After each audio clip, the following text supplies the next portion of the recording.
Hello hi friends, welcome to my channel. ఎలా అయితేనే మొత్తానికి విజేతగా మన ఇండియాని గెలవడం జరిగింది.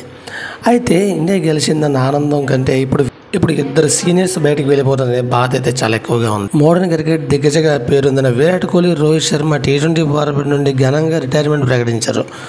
బార్బడోస్ వేదికగా జరిగిన ఫైనల్లో సౌత్ ఆఫ్రికా థ్రిల్లింగ్ విక్టరీతో టీమిండియా విశ్వ విజేతగా నిలిచింది.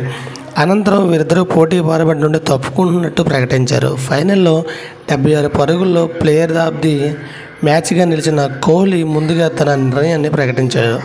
బార్బడోస్లోనే తన భారత్ తరపున చివరి T20 మ్యాచ్ ఆడేశానని చెప్పుకొచ్చాడు. ఈ వరల్డ్ కప్ నా చివరి గేమ్ అనుకుని సాధించాను. ఇప్పుడు కాకపోతే ఇంకెప్పుడు సాధించలేననే పరిస్థితి ఇది. భారత్ తరపున చివరి T20 గేమ్ ఆడేశాను. ఇది ఓపెన్ క్రికెట్గా ఒకవేళ ఓడినా సరే నేను ఈ T20 వీడ్కోలు పలికేవాడిని. యువ ఆటగాళ్ళు T20 జట్టుకు ముందుగా తీసుకువెళ్లాల్సిన సమయం వచ్చింది. ICC ట్రోఫీ గెలవాలనే మా సుదీర్ఘ నిర్ణయం ముగిసింది. ఇది నాకు 6వ T20 వరల్డ్ కప్. రోహిత్కు 9వ మా జట్టులో టైటిల్ సాధించడానికి అతడికి ఎక్కువ అర్హత ఉంది అని కోహ్లీ చెప్పుకొచ్చాడు. అనంతరం ప్రెస్ కాన్ఫరెన్స్లో నిర్వహించిన టీమిండియా కెప్టెన్ రోహిత్ శర్మ తను సైతం T20 ఫార్మాట్ నుండి రిటైర్ అవుతున్నట్టు ప్రకటించాడు. ఇదే నా చివరి మ్యాచ్, వీడ్కోలు పలకడానికి ఇంతకు మించిన సమయం ఉండదని, ట్రోఫీ గెలవడానికి ఎంతగానో పరితపించాను. నా మనసులోని భావాలు వ్యక్తపరచడానికి మాట సరిపోవడం లేదు అని రోహిత్ చెప్పాడు. నేను అనుకున్నదే జరిగింది. ఈ కప్పు గెలవడం కోసం ఎంతగానో పరితపించాను.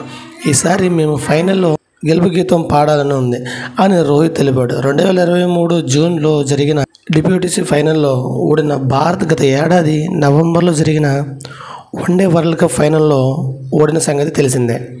వరుసగా 2 ICC ఫైనల్లో ఓడిన రోహిత్ సేవ T20 వరల్డ్ కప్ ఫైనల్లో గెలిచే 13 ఏళ్ల తర్వాత వరల్డ్ కప్ గెలుచుకోవడం అనేది.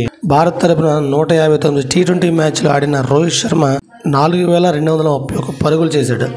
అంతర్జాతీయ టీమిండియాలో అత్యధిక సెంచరీలు బాదిన ఆటగాడిగా రోహిత్ 5 రికార్డులు క్రియేట్ చేశాడు. 2007లో T20 వరల్డ్ కప్ గెలిచిన పోటీ ఫార్మాట్లో ప్రస్థానం ప్రారంభించిన హిట్ మ్యాన్ 2024లో సారథిగా టీమిండియాకు కప్ అందించడం ద్వారా తన ప్రయత్నం ముగిసింది. ఇది ఫ్రెండ్స్, వీడియోస్ లైక్ చేయండి, షేర్ చేయండి, సబ్స్క్రైబ్ చేసుకోండి. Thank you watching my lovely friends. Bye bye.